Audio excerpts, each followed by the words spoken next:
I have really amazing children in my life. I have one son of my own and lots of kids all the time over. And I think I'm doing a pretty good job. We agree. We agree. So how can I do better?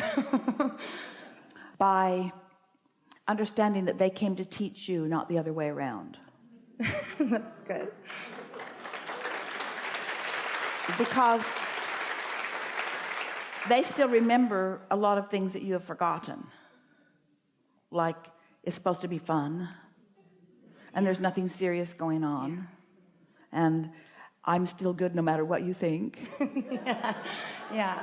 Things like that. Yeah. So can I get more specific? Yes. So I homeschool my son. Yes. He's almost 9 years old. Yes. His father and I have been split up for 5 years. Why do you homeschool him? I think it started for reasons that are different from why I'm homeschooling him now. But I think the big reason is because I think he gets to be more of who he really is, and he has more freedom to explore who he is when he's not sitting at a desk and told to sit still for 6 hours a day. That's a really good reason. Yeah. Yeah.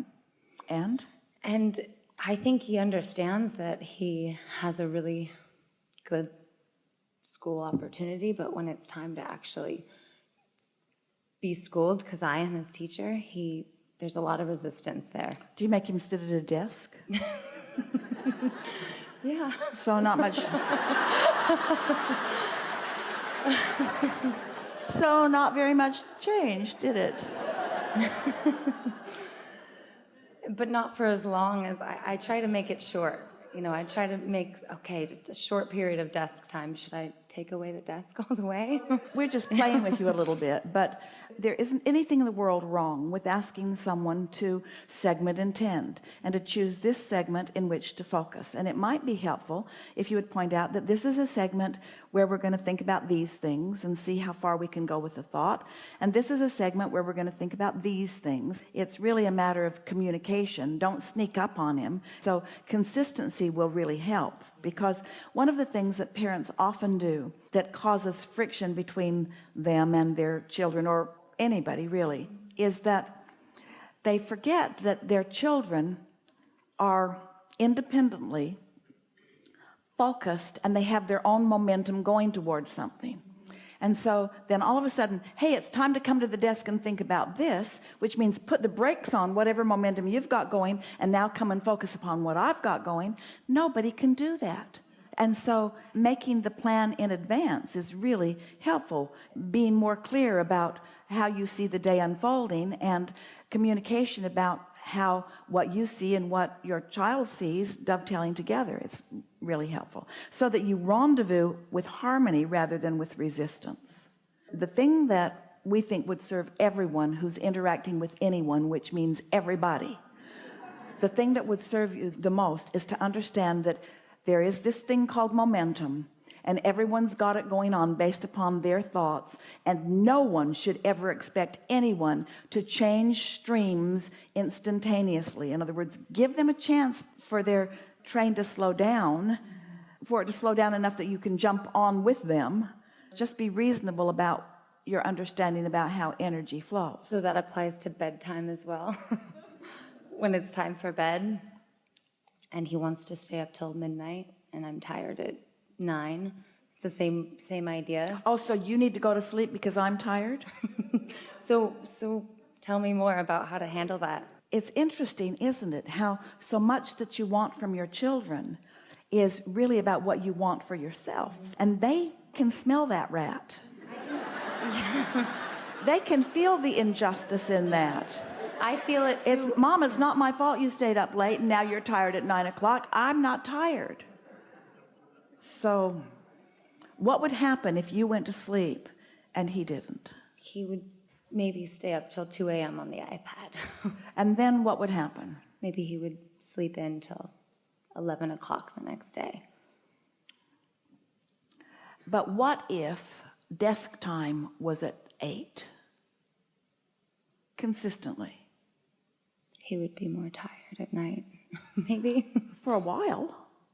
until he figured that out. Words don't teach, it's only life experience that teaches. And so we understand your quandary, and it's an interesting one when you're playing with the likes of us, because we're promoting freedom for everyone, and parents want freedom for themselves but not for their children. I want freedom for him, but it's limited. It's not supposed to be. But it kind of keeps working out that way. So what would happen if you gave your son the opportunity to find his own pattern of sleep, since he really doesn't have to dovetail into a school system? So he doesn't have to get up at 6 o'clock to be ready for this or this or this or this. What would happen if you let him identify what patterns work best for him? Probably work really well. And how would it hinder you? Are there places that you need to be? If he follows his freedom, does it hinder yours? Sometimes. You're asking me now? Yeah. Now I think that if I line myself up, probably no, but I stay really busy, and I do demand him to stop his momentum a lot, and so that's really helpful. And so now you're thinking in terms of co-creating, which means some cooperation. But it's not an easy thing to find cooperation out here, because Mom, I want to do this, and I want to do this, and I want to stay up, and I want to do this, and son, I want to do this, and I want to do this, and I want to do this. And you can see how sometimes it doesn't mesh. But what if in all of that banging around, not just between the two of you, but between all of you and all of you, what if, as you are having experiences with him and he's having experiences with you and others, what if you were shooting off rockets of desire to your vortex? And what if he was doing the same? And what if his desires said things like, I want to learn so much, and I want to understand so many things, and I want to have a really good life, and I want to feel happy every day? And what if all of those intentions for him were the same kinds of intentions that you had for him and for you? And what if you've launched all of these intentions into your vortex, and what if your inner being and his inner being know that, and know you, and know how to inspire each of you to that kind of cooperation? In other words, what we're asking is, what if the cooperation that you're seeking between the two of you and the life that you're living is being created in the vortex when you're not doing a very good job of it out here in the physical action world? What if? Just consider that. So have you considered it? And can you accept it as real? Just for a moment, just go with us for a minute and accept it as real. Our inner beings know what we want, know where it is, know how we can get to it, and know our path of least resistance to get us there. Do you believe that? So you got to do one thing and one thing only. You got to be in the receptive mode so that you can receive the impulses. And he's got to be in the receptive mode so that he can receive the impulses. So can you get in the receptive mode if you're worrying about what time he's going to bed? No. Are you in the receptive mode if you're trying to dictate the circumstances? And can he get in the receptive mode if he's feeling resistant? Now, most people do not have the luxury of being able to see if this works. Oh, it works. But most people, kids have to be on the bus at a certain time, and so they got to be asleep at a certain time. You have the luxury of being able to discover if this vortex is real, if what's in it will please you. And once you accept that, you've got one thing and one thing only to do, and that is get into the receptive mode of what's in there so that it can occur to you. And you've seen that over this time that you've been homeschooling. You know when you get a really good idea, and you can feel when your idea dovetails with his. Otherwise, you're just another teacher in another kind of jail with another kind of desk. You see? Yeah. And he'll be harder on you than he would a teacher, because it's easier for him to not mind you than it is to not mind the system. We're really talking about something big here. We're talking about, do I have the ability to succeed in my life without jumping through the hoops that society dictates? And we say, yes, you do. In fact, your probability of success, meaning joy, is so much greater following your own impulses, because the leverage that creates worlds is on your side, you see. And everything else is just conforming dancing the way they want you to dance, doing the things they want you to do so that you can get the mark on the chart. And then you just become, as an individual or a society, more and more resentful of the things that bind you. But these contracts that you're signing, you're doing it thought by thought, moment by moment. Nobody is demanding things of you. It's your response to what you think they think that is binding you, you see. And if you've decided to feel good, then no matter what they're doing, you're feeling good. And haven't you noticed that with your son? And you are usually in alignment, but not always. And haven't you noticed that when you're not in alignment, that he just doesn't worry about it? Haven't you noticed that he's just not inclined to jump through your hoops in order to make you feel better? Yeah. That's what we meant when we said he's teaching you. So how do you feel, parents, about that? Because as you are to your children, the world is to you.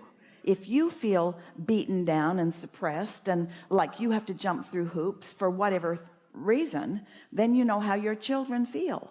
And none of you came into this physical body intending to be bossed around by society or by other humans. You all came to follow the guidance that is coming forth from within you. I think that's why I'm in the chair, because I see myself and I can feel it in the moment when I'm trying to get him to do what I think he should be doing. I feel like I'm one foot on either side. Yeah. But what's so wonderful, follow this train of thought just a little bit. You went to bed the night before and you acknowledged that your momentum would subside while you slept. And when you got up in the morning, you acknowledged that it's a new day and that you can get momentum going pretty much the way you want it to do, because it's a new day. And because you care about that, you're feeling pretty good, you meditate early in the day and you quiet your mind and you tune into who you are. And maybe you receive a thought and maybe you don't. Maybe it's new to you and so you don't. But maybe you've been into it long enough that you feel this thought pop into your head and it feels like a really good idea to you. And so you follow through on that idea.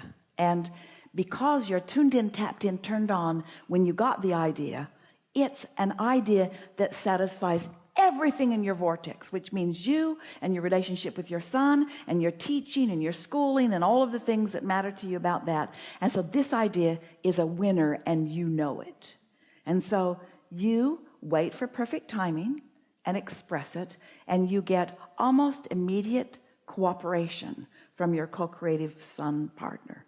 And now this day unfolds where your ideas are flashing, so are his.